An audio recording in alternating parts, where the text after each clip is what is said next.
नमस्कार। प्रारब्ध पर आप सभी का स्वागत है। मैं अवनीश। आज हमारे साथ एक बार फिर हैं गौरव प्रधान जी। आइए सबसे पहले स्वागत कर लेते हैं गौरव जी का। गौरव जी नमस्कार, आप बहुत-बहुत स्वागत है। आपके सभी दर्शकों को प्रणाम और सभी माताओं बहनों को, कुलवधुओं को करवा चौथ की बहुत-बहुत शुभकामनाएं। जी।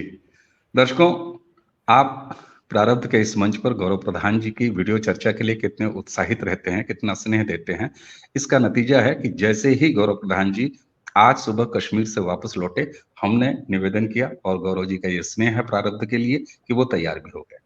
तो आइए चर्चा शुरू करते हैं। आज चर्चा के केंद्र में या चर्चा का विषय जो भी कह लीजिए, वो है स्वनामधन्य राहुल गांधी। राहुल गांधी हमारी चर्चा के केंद्र में क्यों रहते हैं? क्योंकि उनके चर्चा के केंद्र में, उनके विश्व भ्रमण के केंद्र में भारतीय सेना रहती है।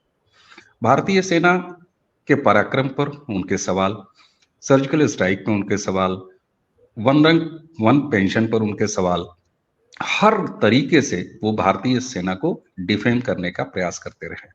इस बार अग्निवीर को लेके उन्होंने लगातार भ्रम फैलाने की एक तैयारी और साफ-साफ एक स्ट्रेटजी के साथ वो शुरू हो गए हैं। उसी के साथ राहुल गांधी अपनी रहस्यमयी विदेश यात्राओं के लिए भी जाने जाते हैं। अभी वो उज्बेकिस्तान की यात्रा पर गए थे। क्यों गए थे? ऐसे समय में जब भारत की विदेश नीति अपने तमाम गतिविधियों के साथ सक्रिय है, उस दौर में राहुल गांधी का यूं जाना और बताया भी नहीं जाना, चाहे कांग्रेस पार्टी हो चाहे राहुल के एंड से कभी कुछ बताया नहीं जाता है। गौरव जी, राहुल गांधी को पप्पू पप्पू कह के ये एक लाइटर नोट पर लिया जाने की एक रवायत है देश में। लेकिन हमारी पिछली चर्चा में भी जब जब हमने बात किया है तो साफ निकल के आया है कि राहुल गांधी दरअसल कोई पप्पू अप्पू नहीं है। वो कितने शातिर हैं और कितने जहरीला चरित्र है उनका। इसको लेके क्या कहेंगे आप? आपने बात अच्छी शुरू करी अपनी राहुल गांधी के बारे में, और मैं हमेशा एक बात बोलता हूं कि राहुल गांधी को पप्पू या बेवकूफ समझने की गलती ना करें।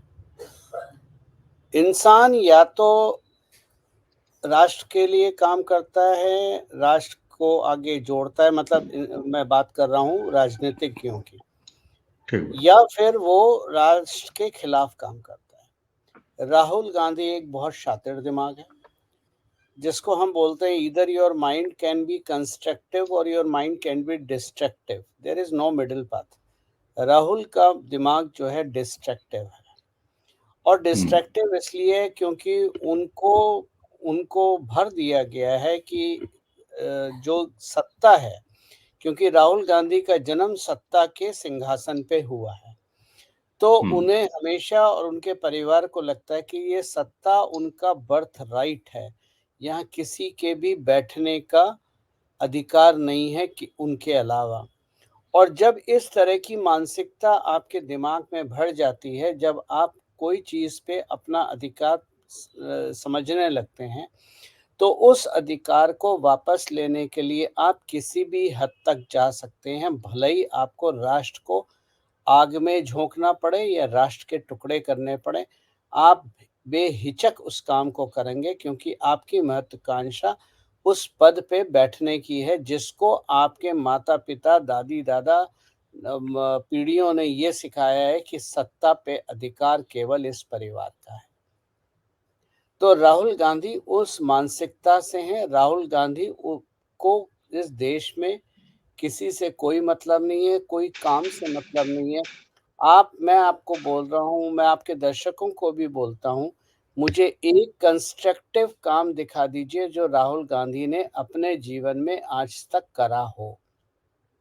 रहा सवाल वो जो मूर्खतापूर्ण बयान देते हैं या मूर्खतापूर्ण स्पीचेस देते हैं, उसका कारण ये है कि जब डिस्ट्रक्टिव माइंड को आप कंस्ट्रक्टिव करने को बोलोगे, तो वो हमेशा गलत ही बोलेगा, हम्म। वो बेवकूफ़ी नहीं है। तो राहुल गांधी भारतीय सेना को जो गलत बोलते हैं, जो भारतीय सेना के बारे में जो गलत बोलते हैं, उसका इतिहास आज का नहीं है, और उसका कारण राहुल गांधी नहीं है, क्योंकि राहुल गांधी केवल एक लाउड स्पीकर हैं, माइक किसी और के हाथ में है। और वो माइक है चाइना के हाथ में। और इस चीज़ को एक विचार से समझिए, एक गहन विचार कीजिए, तब आपकी समझ में आएगा। चाइना ने पिछले 40-50 साल में भारत की हर संस्था में इन्फिल्ट्रेट करा हुआ है। चाहे भारत की शैक्षिक व्यवस्था हो, स्कूल, कॉलेज, यूनिवर्सिटीज़ हों, चाहे वो मेडिकल कॉलेजेस हों, चाहे वो इंजीनियरिंग कॉलेजेस हों, या भारत की और संस्था जो है किसी भी रूप में, सब जगह पेनिट्रेट करा हुआ है। आपको ये मुझे बताने की ज़रूरत नहीं है, आप सब समझदार हैं और सबने देखा है। ठीक बात। पिछले 50-60 साल से जो एक संस्था है जहां चाइना आज तक घुस नहीं पाया है और घुस के उसके मंसूबे कामयाब नहीं हुए हैं, उस संस्था का नाम है भारतीय सेना। और भारतीय सेना जब हम बात करते हैं तो हम भारत इंडियन आर्मी की बात केवल नहीं कर रहे, हम इंडियन नेवी, इंडियन एयरफोर्स और जो हमारी पैरामिलिट्री फोर्सेस हैं, चाहे बीएसएफ हो, आईटीबीपी हो, एसएसबी हो, असम राइफल्स हो, कोई भी और हो, वहां वो पेनिट्रेट नहीं कर पाए हैं। दूसरी बात यह है कि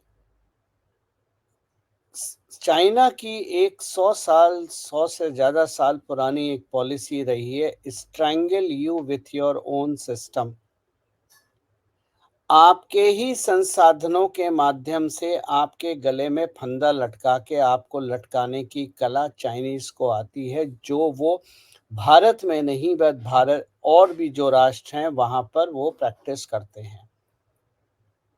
जो करप्ट नेशन है, चाहे वो अफ्रीकन नेशंस हो या एशियन नेशंस हो या भारत ही क्यों ना हो, 2014 से पहले करप्शन के रूप में उन्होंने भारत को या और नेशंस को कंट्रोल करा। 2014 के बाद ये बात संभव नहीं हो पा रही है और इसका मूल कारण है प्रधानमंत्री के दफ्तर से बाहर कोई लीक नहीं होती है इंफॉर्मेशन, जो पहले पत्रकारों के माध्यम से लीक होती थी। और आप भी जानते हैं कि भारत के पत्रकार, और मैं यहाँ चुन नहीं रहा हूँ, किसी का नाम नहीं ले रहा हूँ, लेकिन एक ब्लैंकेट, एक जेनरिक स्टेटमेंट दे रहा हूँ, भारत का हर पत्रकार बिकाऊ है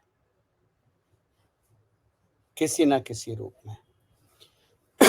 भारत में पत्रकारिता नहीं है, अब हुआ करती थी लेकिन अब नहीं है। और मैंने हमेशा इस बात को बोला, इन्वेस्टिगेटिव जर्नलिज्म भारत में है ही नहीं, कभी उसका जन्म हुआ ही नहीं था। ठीक बात। तो भारत की हर संस्था में चाइना घुसा हुआ है, केवल भारतीय फौज में चाइना नहीं घुस पाया है। और उसका कारण ये है, उसकी चाइना की मजबूरी क्यों है भारतीय फौज में, ये जानने के लिए ज़रूरी है कि चाइना का उस तरफ क्या स्ट्रेंथ है उनकी फौज में। सच्चाई ये है कि चाइना, जो चीज़ पे लोग ध्यान नहीं देते हैं, कि चाइना की जो वन चाइल्ड पॉलिसी रही आज से 30, 40, 50 साल पहले, जो उन्होंने वन चाइल्ड पॉलिसी अडॉप्ट करी, वो आज उनके गले का फंदा बन गई है, क्योंकि कोई भी माता पिता अपने बच्चे को फौज में नहीं भेज रहे हैं।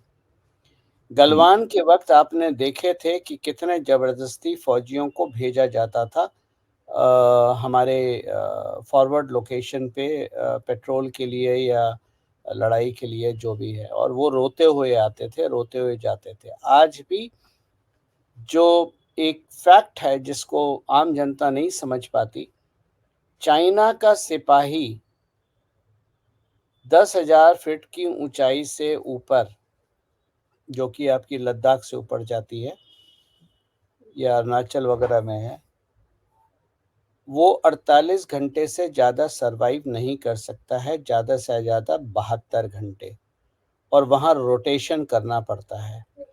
जबकि ये भारतीय जवान इतने मजबूत हैं कि वो वहाँ 6 से 8 महीने अपनी पोस्ट पे केवल अचार के माध्यम से लटके रहते हैं और भारत की रक्षा करते हैं। इसलिए राहुल गांधी की ना हैसियत है, ना औकात है भारतीय फौज पे उंगली उठाने की। अब सवाल आता है, भारतीय फौज क्यों? जैसा मैंने कहा कि भारतीय फौज को अभी तक चाइना पेनिट्रेट नहीं कर पाया है, उस लेवल पे जिस लेवल पे एजुकेशनल इंस्टीट्यूट्स हमारे कॉलेज यूनिवर्सिटीज पेनिट्रेट करे बैठे हैं, या पत्रकार जर्नलिज्म या पॉलिटिक्स में पेनिट्रेट करे बैठे हैं। तो राहुल गांधी के माध्यम से ये हो रहा है कि किसी तरह अंदर वर्टिकल स्प्लिट करा जाए, भारतीय फौज में तोड़ा जाए, भारतीय फौज में क्या बोलते हैं उसे, एक मतलब एक रिवोल्ट लेके आया जाए ताकि भारतीय फौज वीक हो। अगर आपको ध्यान होगा, इसकी सबसे पहली कोशिश जो सोशल मीडिया पे लोगों को दिखी थी, और बहुत सारे लोग और हमारे जैसे लोग जो हैं, मतलब मैं हमारे जैसे का अर्थ मैं नहीं आता, हमारे जैसे लोग जो हर बात को देख के उछलना शुरू कर देते हैं, उनकी बात करें, क्योंकि वो उनके सबसे बड़े हथियार हैं। उनको ऐसे ही लोग चाहिए जिनको हल्की सी चिंगारी दो और उसके बाद वो उछलना शुरू कर दें, बाकी काम वो कर देंगे, आपको कुछ करने की ज़रूरत नहीं है। अफ़सोस के साथ इसमें हिंदू हैं। अगर आपको याद हो तो आज से कुछ साल पहले बीएसएफ के तेज बहादुर ने दाल की बात करी थी, पतली पतली दाल, और उस दाल का वीडियो बना के उसने सोशल मीडिया पे डाला था। उसके बाद जितनी ये जमात है इंटेलेक्चुअल्स की, खास तौर से हिंदू इंटेलेक्चुअल्स की, जो सोशल मीडिया पे रोज मोदी को एडवाइस देते हैं, ये मोदी के पीछे हाथ धो के पड़ गए थे, भारतीय फौज के पीछे हाथ धो के पड़ गए थे। इनको ना बीएसएफ और आईटीबीपी में डिफरेंस पता है, ना बीएसएफ और आर्मी में डिफरेंस पता है। इन्होंने सबको लपेटा था। ये पहला था जवानों में रिवोल्ट क्रिएट करने का। अब इसकी सच्चाई क्या थी? सच्चाई ये है कि मैं खुद, आप भी जानते हैं पर्सनल लेवल पे, कि मैं कहाँ घूमता हूँ, कैसे घूमता हूँ, और मैंने एक बार नहीं सैकड़ों बार इन जवानों के साथ बैठ के फॉरवर्ड पोस्ट पे भी खाना खाया है। मैं आपको बता रहा हूँ, 10,000 फीट की ऊंचाई पे भी 3 कोर्स मील मिल जाता है। ठीक है, हम लोग अफसर कैटेगरी में आ गए, गेस्ट के रूप में आ गए, हमें मिल जाता है, लेकिन आप कहेंगे कि आप लोग तो प्रिविलेज हो, मिल जाता है। फैक्ट ये है कि हम प्रिविलेज नहीं हैं, हम एक आम इंसान हैं, और हम जवानों के साथ बैठ के बंकर में भी खाना खाया है। सर्वाइवल ज़रूरी है और उसके लिए न्यूट्रिशन ज़रूरी है, और अच्छा न्यूट्रिशियस फूड दिया जाता है। जो कैन फूड आप शायद शहर के लोग लग्जरी मान के चलते होंगे, ये उनकी रोज की सप्लाई होती है ताकि न्यूट्रिशन वैल्यू उनके खाने में बराबर रहे और वो फेस कर सके। राहुल गांधी ने कभी आज तक जिंदगी में वो चीज़ नहीं खाई है, क्योंकि वो 5 स्टार से नीचे का खाना नहीं खाते, इसलिए उनको इस चीज़ की समझ नहीं है। तो भारतीय फौज के अगेंस्ट बोलना राहुल गांधी की मजबूरी है, और मजबूरी भी नहीं बल्कि वो डिक्टेशन है जिसको राहुल गांधी को पूरा करना है, ताकि किसी ना किसी रूप में भारतीय फौजों में रिवोल्ट जनरेट हो। क्योंकि जैसे कि मैंने कहा कि वन चाइल्ड पॉलिसी के वजह से पीएलए बहुत वीक है, और मैं हमेशा एक बात मैं बोलता हूँ भाई, मैं हमेशा बोलता हूँ कि चाइना की फौज is not a fighting force, it is a ceremonial force. यानी परेड में गर्दन ऊपर करके परेड करना, एक बहुत इम्प्रेसिव परेड वो करते हैं, no doubt about that, but fighting force नहीं है। वेपन आप कितने ही भी मॉडर्न बना लीजिए, लेकिन वेपन चलाने वाले में जब तक इंथुजियाज्म नहीं होगा, राष्ट्रभक्ति नहीं होगी, एक जज्बा नहीं होगा, तब तक उन वेपन का कोई मतलब नहीं है। कभी वेपन पे बात करेंगे तो चाइना के वेपन की धज्जियां मैं उड़ा दूंगा, वो भी मैं आपको लिख के दे सकता हूं। तो चाइना का weak point Indian arm forces है। इंडियन आर्म फोर्सेस को पेनिट्रेट नहीं कर पाया है, इसलिए वहां पर रिवोल्ट जरूरी है ताकि हमारी आर्म फोर्सेस वीक हों, और ये काम बखूबी राहुल गांधी कर रहे हैं। अच्छा, अग्निवीर को लेके जब उनका कोई वर्ष नहीं चला, तो जब अग्निवीर योजना आई, और वो अग्निवीर योजना कितनी डाइवर्सिफाइड है इसके बारे में सारे देश ने जाना और उसको अप्रिशिएट किया। जिस तरीके से युवाओं ने उसको रिस्पॉन्ड किया वो भी काबिले गौर है। लेकिन अचानक एक घटना होती है, और देखिए सेना में जो भी आता है उनके त्याग, उनके पराक्रम और उनके बलिदान को ये देश जानता है और वो खुद भी मानसिक रूप से ये तैयार होके आते हैं। लेकिन राहुल गांधी अचानक पहले जब अग्निवीर योजना शुरू हुई थी तब मुखर थे, बहुत बुरी तरह मुखर थे और इस बार उन्होंने बाकायदे अपने ट्वीट्स पे और उनके बाकी नेता अग्निवीर को लेके काफी हमलावर हैं और एक कंफ्यूजन वो चाहते हैं कि जो युवा हैं, जो अभी बाहर हैं, यानी इंडियन आर्मी का हिस्सा नहीं बने हैं, लेकिन वो उत्सुक हैं, वो चाहते हैं, उनके बीच में भ्रम फैलाने का प्रयास कर रहे हैं। तो ये क्या उनकी जो भारतीय सेना है उसके खिलाफ जो उनका एजेंडा है उसका एक एक्सटेंशन माना जाए? ये जो भी अग्निवीर पे बोलते हैं वो उसी का एक्सटेंशन है, उन्हीं का फंडामेंटल है, ताकि अंदर रिवोल्ट क्रिएट हो। और भारतीय अब आप अगर आप बात करें अग्निवीर जैसी योजनाओं की, चाहे वो फौज की, आर्मी की अग्निवीर हो या एयरफोर्स की हो या नेवी की हो, आपको पता है कि आज के वक्त जो रेगुलर फोर्सेस हैं हमारी, उसमें ज़्यादातर बजट पेंशन सर्व करने में और दुनिया भर के जो एक लायबिलिटी एक्सपेंसेस है उसमें जाती है। भारतीय फौज को मॉडर्नाइज करने के लिए फंड नहीं है, और भारत की फौज जो है वो एक सरकार के द्वारा दिए हुए बजट के अंदर काम करती है। वो पाकिस्तानी फोर्स नहीं है कि जहां पर जनरल फौज को छोड़ के बाकी सारे काम करता है, चाहे वो रियल एस्टेट का दलाल हो, चाहे फैक्ट्री हो, चाहे इंडस्ट्री हो, चाहे फैक्ट्री में हिस्सेदारी हो, चाहे माफियागिरी हो। रेस्टोरेंट चलाने तक। रे वो हर चीज़, रेस्टोरेंट तो छोड़िए, रेस्टोरेंट तो बहुत बड़ी चीज़ है, रेड लाइट एरिया चलाने में है, हमें तो सारी जानकारी है। कॉल गर्ल रैकेट चलाने में माहिर हैं वो लोग। तो हम्म। भारतीय फ़ौज बहुत डिसिप्लिन्ड फ़ौज है, और भारतीय फ़ौज तो ख़ैर, अब ये एक हिस्सा हुआ। दूसरा हिस्सा हुआ जो मॉडर्न वॉरफेयर है, मॉडर्न वॉरफेयर के तरीके बदल चुके हैं।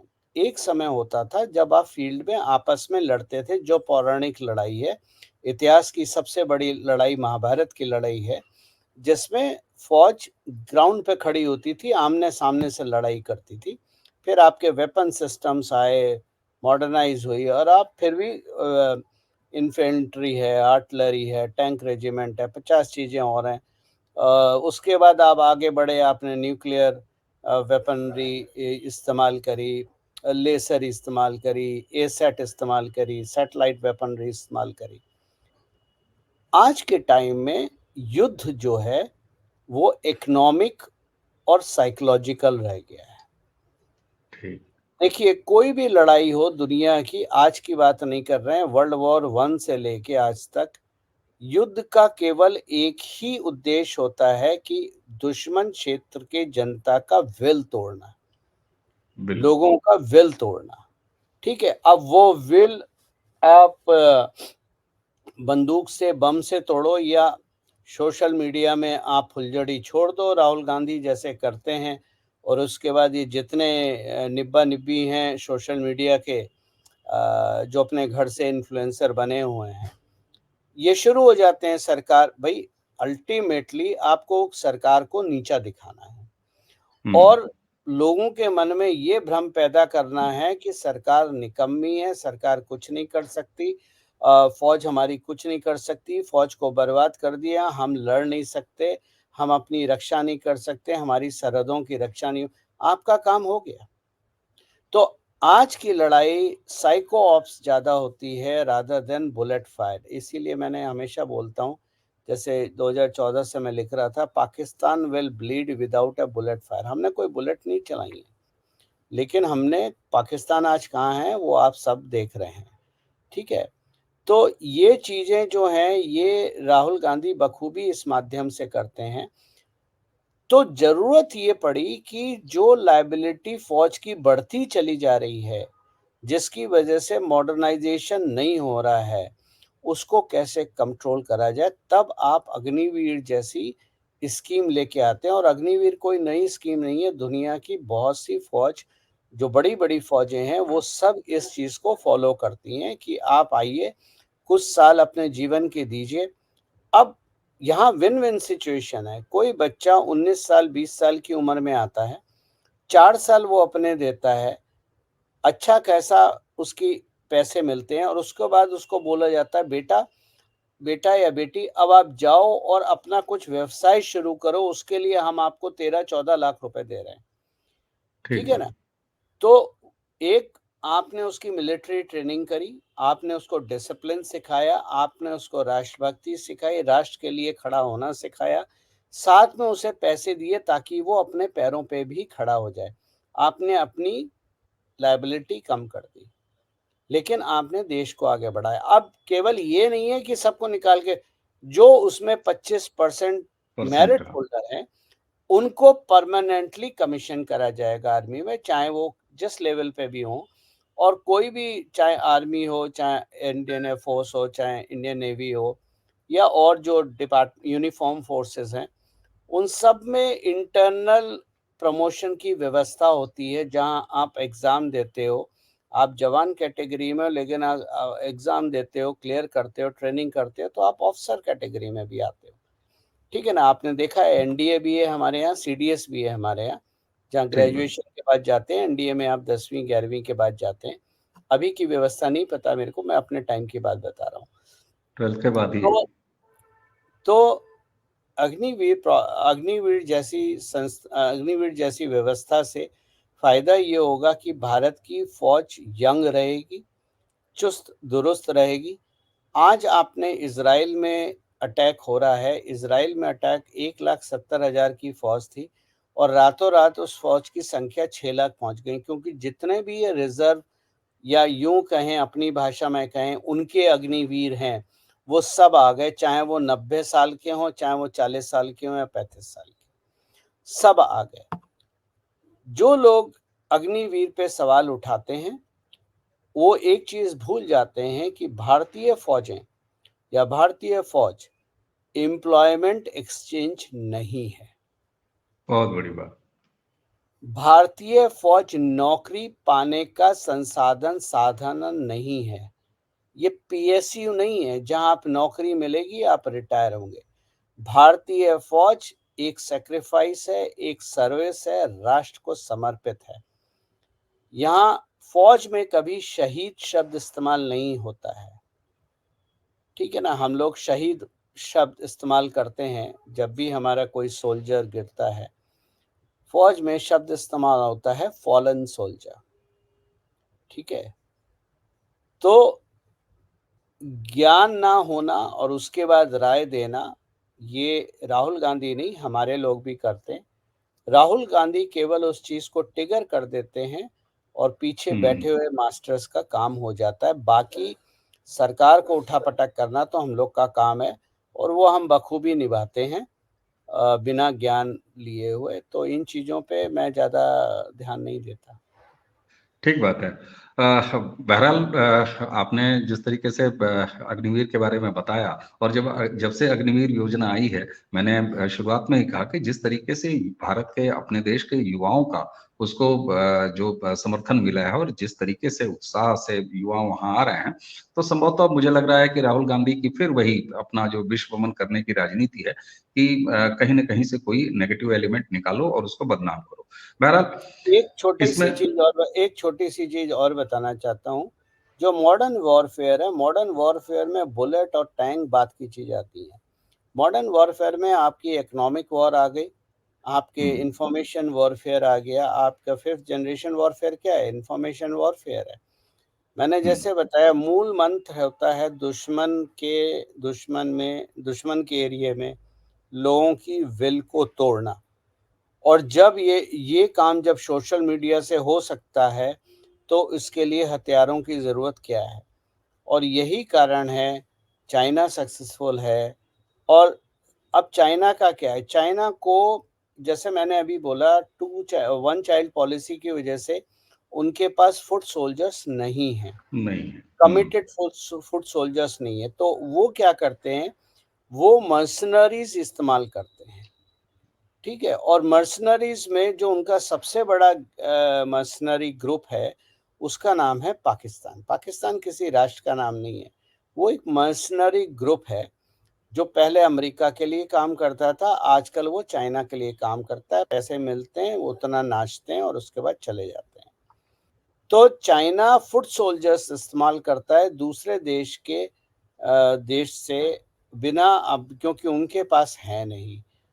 तो हम्म। बहुत सारे लोग बोलते हैं चाइना अटैक कर देगा हम पे, ये हो जाएगा, वो हो जाएगा।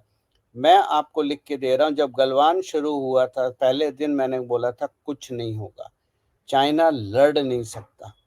और आज भी मैं उसी बात पे कायम हूँ। मेरी एक-एक बात सही होती है। मैं आज भी उसी बात पे कायम हूँ। China cannot win a war, China cannot stay a war. China हमेशा बाहर के दुश्मन ढूंढता है, कॉन्फ्लिक्ट क्रिएट करता है। सोशल मीडिया है, मीडिया पे बज़ क्रिएट करता है। वो केवल इसलिए करता है क्योंकि जो इंटरनल चाइना रिवोल्ट है, उससे लोगों का ध्यान भटकाना। हम्म। चाइना में अगर आप देखें, इंटरनल रिवोल्ट बहुत है।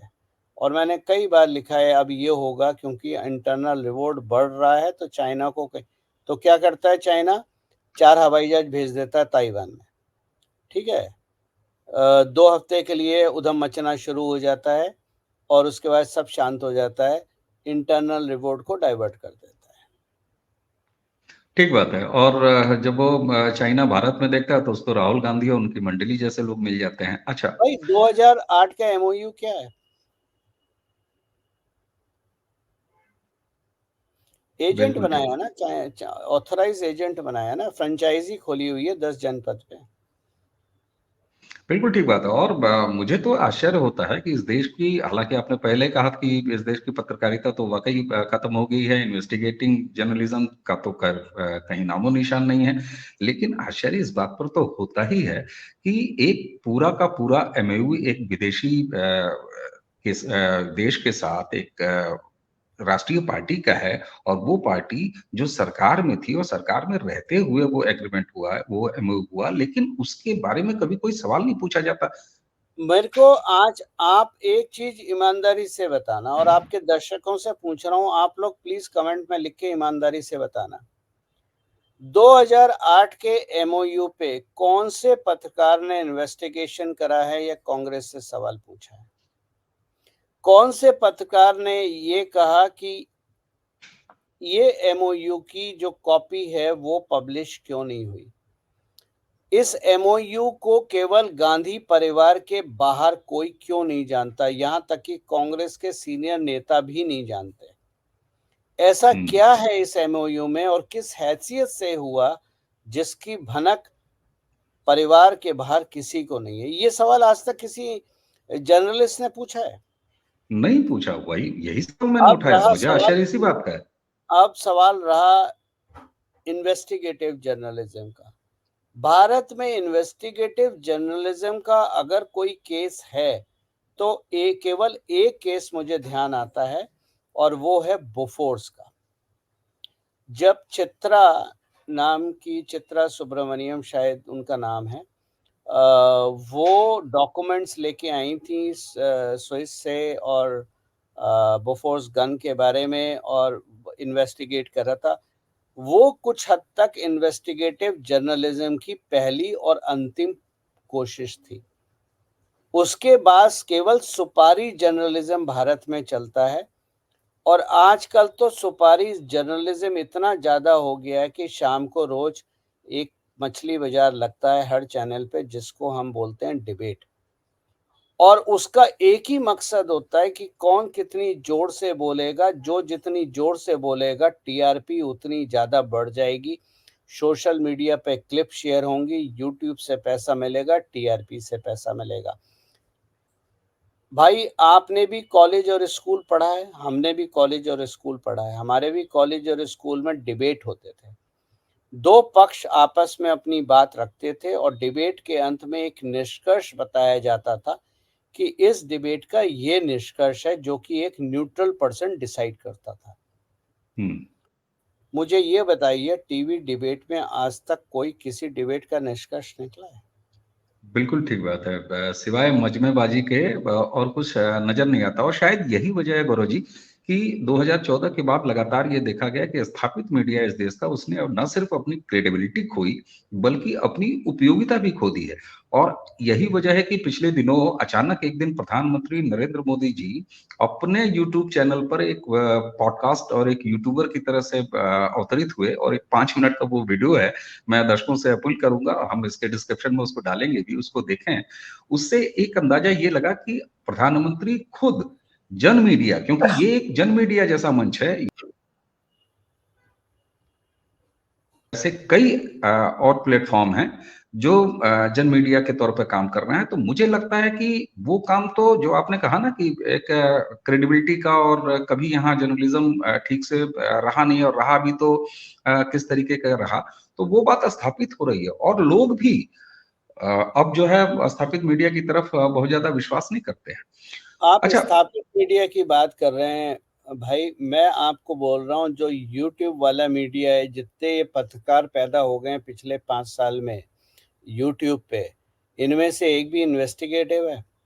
जिनको कोई नौकरी नहीं मिली, जिनका कोई सामर्थ्य किसी रूप में कोई बिज़नेस करने का नहीं था, उन्होंने एक शॉर्टकट निकाला और वो शॉर्टकट बन गया यूट्यूब। आप इस विषय को मुझसे ज़्यादा जानते हैं क्योंकि शायद आपने पत्रकारिता पढ़ी होगी, मैंने नहीं, मैं तो इंजीनियर हूँ।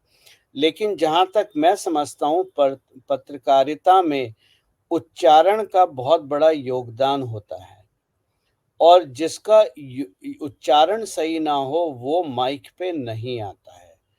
आज आप 100 में से 90 यूट्यूब चैनल मिल जाएँगे जहाँ पर उच्चारण है ही नहीं। बिल्कुल, बिल्कुल। ये तो ख़ैर अपने आप में गज़ब है, उसको देखना भी बड़ा कई बार तो मतलब वो मनोरंजन जैसा लगता है। अच्छा गौरव जी, चूँकि हमारी चर्चा के केंद्र में राहुल गांधी हैं, भारतीय सेना पर उनके क्या चरित्र रहा है, किस तरीके का वो हमेशा गलत बातें बोलते रहे हैं, वहाँ तक अग्निवीर तक की बात हुई, उसको आपने काफ़ी स्पष्ट तरीके से, काफ़ी विस्तार से बताया। अब ज़रा आपको राहुल गांधी की विदेश यात्रा की तरफ ले चलते हैं, जैसा कि मैंने शुरू में ही कहा था। अचानक जब तब कहीं चले जाते हैं। इस समय देखिए तो आप जो फ़िलिस्तीन और इज़राइल का इश्यू है, उसमें पहली बार ऐतिहासिक रूप से भारत ने अपना ऑफ़िशियल स्टैंड जो है वो बदला है।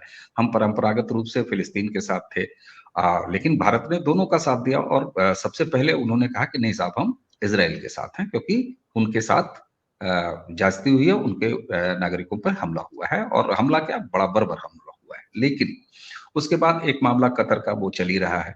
उसपे खैर एजेंसियाँ हैं और विदेश मंत्रालय है, वो अपना काम कर रहा है। ये सब और 2024 का चुनाव, राहुल गांधी यूरोप जाने के लिए जाने जाते हैं, थाईलैंड चले जाते हैं, लेकिन अचानक वो एक टी-शर्ट एक कलर का पहनते हैं, उज़्बेकिस्तान जाते हैं, दूसरी टी-शर्ट पहन के वापस आ जाते हैं। ये क्या था? ये वही है, राहुल गांधी, मैंने हमेशा से बोला वो इंस्ट्रक्शंस लेने जाते हैं कि आगे क्या करना है। बहुत सारे लोग और आप बहुत सारे लोग और उसमें मैं भी इंक्लूडेड हूँ, कभी-कभी मज़ाक बनाते हैं राहुल गांधी के थाईलैंड ट्रिप की। राहुल गांधी थाईलैंड ट्रिप कभी मसाज कराने नहीं जाता है। विश्वास मानिए, राहुल गांधी को जो थाईलैंड में मिलेगा, जिसकी आप कल्पना करते हैं, उससे ज़्यादा क्वालिटी और क्वांटिटी राहुल गांधी की तुगलक-रेन घर पे मिल अवेलेबल है। तो थाईलैंड जाने की कोई ज़रूरत नहीं। थाईलैंड वो केवल एक ही काम से जाते हैं जब उनको अपना ट्रिप कॉन्फिडेंशियल रखना होता है, क्योंकि थाईलैंड में इंडियंस के लिए वीज़ा ऑन अराइवल है। तो आप एक तरफ से घुसते हैं, थाईलैंड पे उतरते हैं, थाईलैंड में वीज़ा निकालते हैं, दूसरी तरफ से आप ब्रिटिश पासपोर्ट से थाईलैंड छोड़ के निकल जाते हैं। जब यहाँ पर ये लिंक टूटा, उसके बाद ये ढूँढना मुश्किल हो जाता है कि आप ट्रेस करना कि आपके फुटप्रिंट कहाँ-कहाँ पड़ रहे हैं। ख़ैर, उसका तोड़ है, हमारे इंटेलिजेंस वाले इतने मूर्ख इंसान नहीं है, वो बहुत शाणी, बहुत स बहुत बहुत खुराफाती लोग हैं, हम सब जानते हैं। लेकिन राहुल गांधी का उज़्बेकिस्तान जाना अपने आप में कोई मेरे लिए सरप्राइज़ नहीं था। और उसका मूल कारण ये है कि दुबई, लंदन एक्सपोज़ हो चुके हैं बियॉन्ड डाउट। उज़्बेकिस्तान एक जो कि सेंट्रल 5 नेशन है, C5 नेशन है, उज़्बेकिस्तान, कज़ाकिस्तान, ताजिकिस्तान और 2-3 तान और हैं, ठीक है? तो ये जो पहली चीज़ ये इस्लामिक नेशन है, दूसरी बात यहाँ पर चाइना का बहुत बड़ा होल्ड है।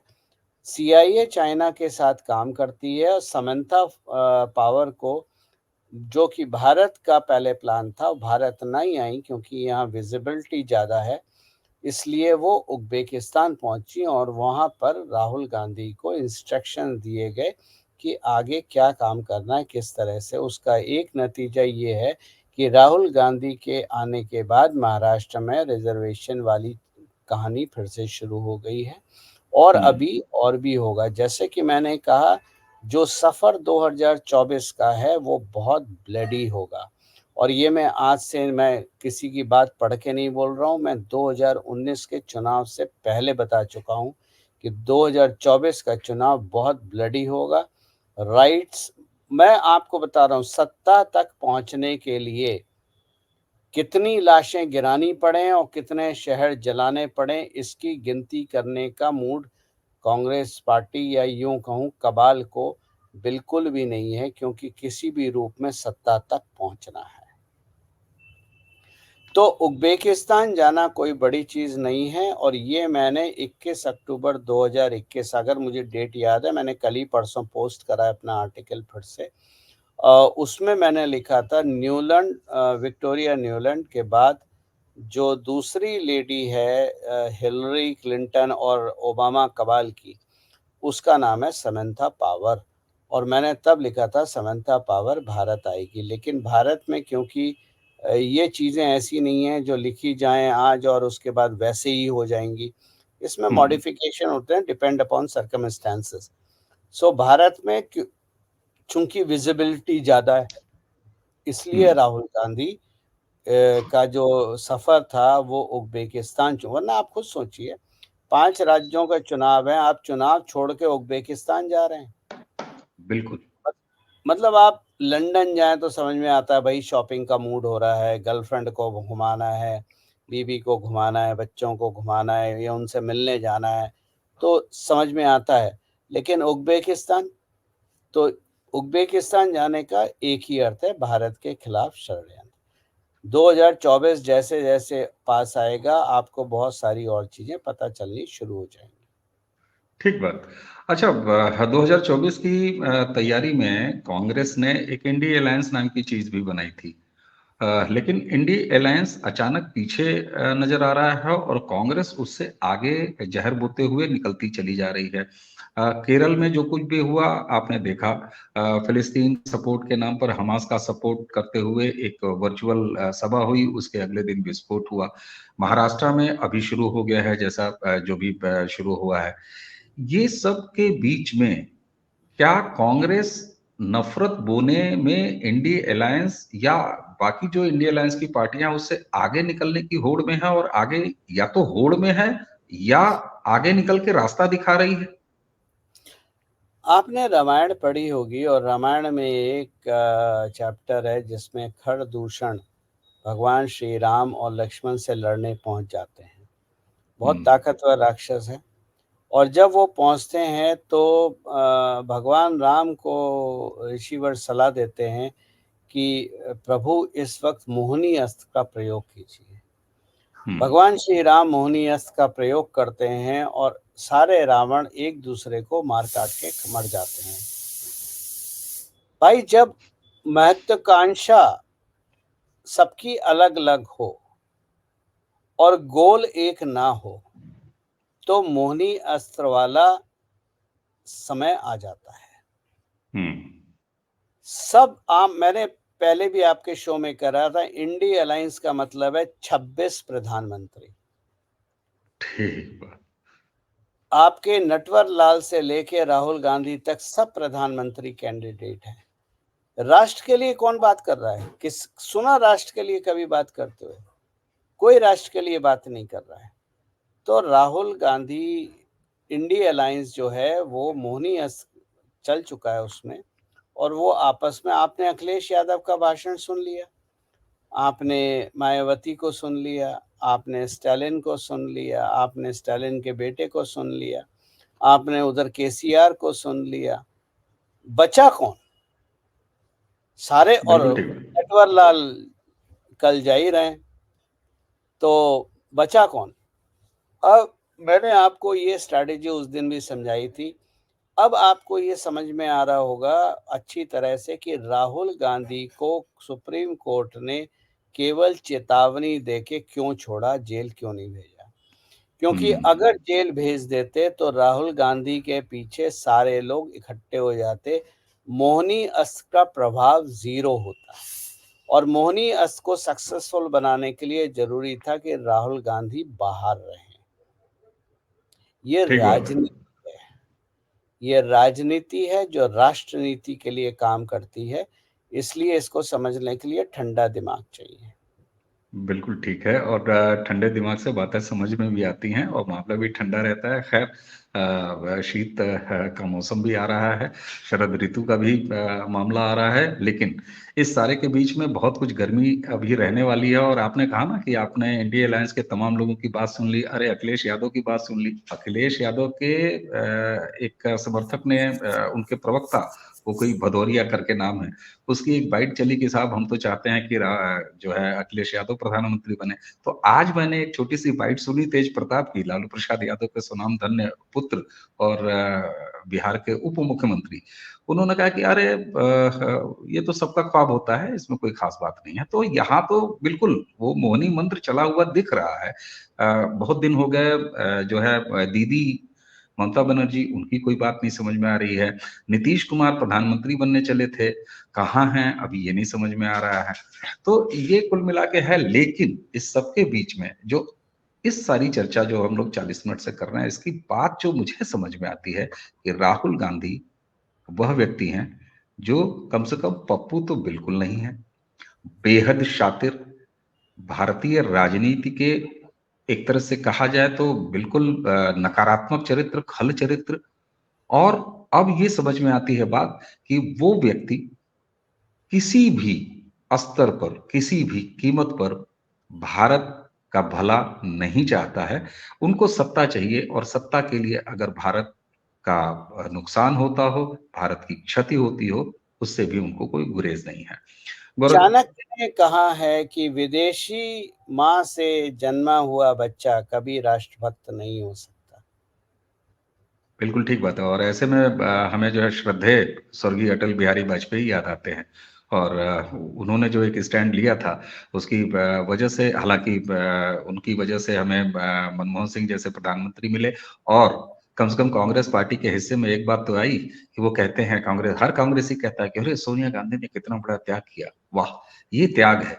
और उस त्याग का फल अब बटोरने निकले हैं राहुल गांधी। हमें उम्मीद है कि 2014 से जो इस देश में एक जो राष्ट्रीय संकल्पना का भाव पैदा हुआ है और उत्तरोत्तर 2019 में वो मजबूत हुआ है, उम्मीद की जानी चाहिए कि इन तमाम विषमोमन और नकारात्मक और तमाम खल चरित्रों के मैदान में रहने के बावजूद भी हम भारतीय अपने भारत को उसी तरह आगे लेके चलेंगे। और 2024 का कैलेंडर उसी तरह से पूरा होगा, उसके अगले 5 साल। और उसके बाद तो यात्रा अनंत है, सनातन की यात्रा है, वो मैं लगातार चलेगी। आपको मैं आपको जितना मेरी समझ है और जितनी मेरी छोटी-सी सोच है, मैं हम्म, ज़्यादा विद्वान इंसान तो नहीं हूँ, ना ही इंटेलेक्चुअल हूँ। लेकिन मैं आपको लिख के दे रहा हूँ कि 2000 चुनाव के बाद एक भव्य भारत का उदय होगा और सनातन दुनिया में राज करेगा। ये शब्द गलत है। दुनिया को सही दिशा, मानवता की सही दिशा दिखाएगा। और आने वाला वक्त, अगला जो 5 साल का पीरियड होगा, उसमें भारत सुपर पावर नहीं बनेगा, भारत विश्व गुरु बनेगा। सुपर पावर और विश्व गुरु में बहुत ज़मीन आसमान का फ़र्क है। मैं कभी भी नहीं कहता कि भारत सुपर पावर बनेगा या हमें सुपर पावर बनना है। भारत विश्व गुरु के रास्ते पे चल रहा है और वही मुकाम उसको हासिल होगा। बिल्कुल। और इस बात के संकेत लगातार प्रधानमंत्री भी दे रहे हैं। और प्रधानमंत्री वो व्यक्तित्व हैं जो पहले करते हैं, दिखाते हैं, एक मॉडल सामने रखते हैं और तब कोई बात कहते हैं। गौरव जी, आज आपने विस्तार से कम राहुल गांधी डॉक्ट्रिन, और राहुल गांधी डॉक्ट्रिन मतलब इसका तो विश्लेषण, ये तो एक भली बात हुई है कि अब देश और समाज भी लगातार ऐसे चरित्रों को समझ रहा है और एक-एक इनके जो है खल पक्ष को वो जान रहा है, समझ रहा है, गुण रहा है, और उसी का नतीजा है कि ये जो प्रचंड बहुमत लगातार मिलता जा रहा है और लगातार उनकी हार होती जा रही है। तो ये क्रम देखते हैं 2024 में, पूरी उम्मीद है जैसा आपने कहा ही। गौरव जी, आपने समय दिया और इतने विस्तार से हमारे साथ इस विषय पर बात की, इसके लिए प्रारब्ध की तरफ से, मेरी अपनी तरफ से आपको बहुत-बहुत धन्यवाद। आपके आपके सभी दर्शकों को सूचना देना चाहता हूँ कि आने वाला इतवार यानी 5 नवंबर को मैं काशी में गंगा महासभा के संस्कृति कार्यक्रम में आ रहा हूँ। मेरे 2 सेशन हैं, सुबह 10 बजे से 12 बजे तक और 12 बजे से 2 बजे तक। तो आप सबका स्वागत है, आप सब लोग आइए। सनातन के बारे में है, सनातन को बढ़ाना, प्रोटेक्ट करना, खतरे सनातन पे, इन सारे बातों पे, विषय पे डिस्कशन होगा। बहुत सकारात्मक मेरी सोच रहती है, तो जो डिस्कशन मेरे द्वारा होगा वो बहुत सकारात्मक होगा, राष्ट्र हित में होगा, सनातन हित में होगा। आप सभी बंधुओं से निवेदन है कि अगर आप काशी में हैं तो आप 5 तारीख को पधारने का कष्ट करें। डिटेल मेरे बिल्कुल, चैनल। बिल्कुल। गौरव जी, उस कार्यक्रम के लिए आपको बहुत-बहुत शुभकामनाएँ, और दर्शकों से हमारी अपील है कि जो भी स्थानीय दर्शक हैं काशी से, वो गौरव जी का सानिध्य ज़रूर लें। गौरव जी, एक बार फिर आपको प्रारब्ध की तरफ से, मेरी तरफ से धन्यवाद, और दर्शकों, इसी के साथ आज का ये एपिसोड समाप्त करते हैं। हाँ, एक निवेदन आपसे ज़रूर करेंगे कि वीडियो के नीचे कमेंट में आके साधिका कम से कम ये ज़रूर लिखा करिए कि आप गौरव जी से अगला विषय क्या चुनेंगे, क्या दे रहे हैं हमें होमवर्क। तो होमवर्क देने के लिए आपका स्वागत है नीचे कमेंट बॉक्स में, और हम आप सभी की तरफ से वादा करते हैं गौरव जी से ऑन स्क्रीन कि जब भी गौरव जी उपलब्ध होंगे, हम इनको इसी मंच पर दोबारा लेके आएंगे। गौरव जी, एक बार फिर आपके धन्यवाद। सभी दर्शकों को धन्यवाद। और अध्यापक जी, मुझे मेरा होमवर्क देने के लिए आपका भी श्री श्री चरणों में बहुत-बहुत प्रणाम। नमस्कार दर्शकों, इसी के साथ आपसे लेते हैं विदा। नमस्कार, प्रणाम, जय